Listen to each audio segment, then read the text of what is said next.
জননেতা বিএনপির ভারপ্রাপ্ত চেয়ারম্যান জনাব তারেক রহমানের নির্দেশে এই সাইফুল আলম নীরবের অনুপ্রেরণায় আমরা উদ্বুদ্ধ হয়ে আমরা এলাকাবাসী প্রত্যেকটা ঘরে ঘরে এই করোনার সময় আমরা ত্রাণ পৌঁছে দিতে সক্ষম হয়েছি।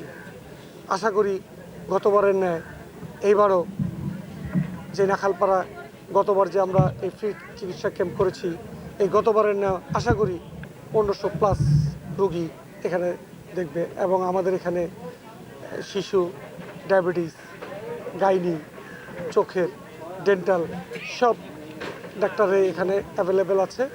ইনশাল্লাহ আমরা ওষুধটাও এই সাইফুল আলম নীরবের নেতৃত্বে এই ওষুধটা আমরা তাদেরকে ফ্রি সার্ভিস।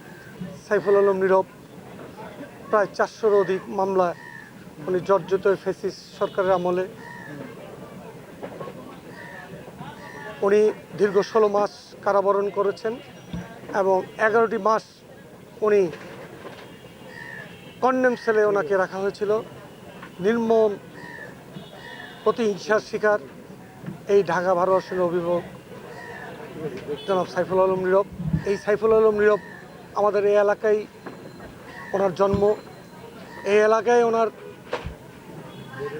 বেড়ে ওঠা শ্বশুরবাড়ি, এই এলাকারই সন্তান। শুধু আমি না, আমাদের প্রত্যেকটা শুধু বিএনপি পরিবার না, এই এলাকার প্রতিটি মানুষ এই সাইফুল আলম নীরবকে অতপ্রতভাবে ওনার নখদর্পণে আছে এবং ওনাকে চেনে, জানে, বুঝে। উনি একজন সাবলীল নেতৃত্বের মানুষ এবং উনি নিরহংকার একটা মানুষ। ওনার ভিতরে কোনো অহংকার নেই। উনি আপনি রাত্রে 12টা-1টায় ফোন দিবেন, ওনাকে পাবেন। একটা জনগণ যদি উনি কেউ কোনো অসুবিধায় পড়ে, উনি তাৎক্ষণিক ওনার পদক্ষেপ নেন।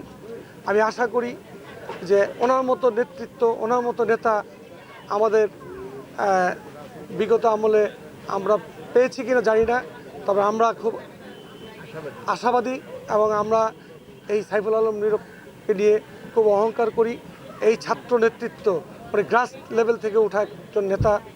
উনি যিনি নাকি ইউনিট ছাত্রদলের প্রেসিডেন্ট থেকে আজকে যুবদলের নির্বাহী কমিটির প্রেসিডেন্ট, সাধারণ সম্পাদক, পরবর্তীতে উনি ঢাকা মহানগর উত্তরের বিএনপির সাবেক আহ্বায়ক, যার নেতৃত্ব গ্রাস লেভেল থেকে।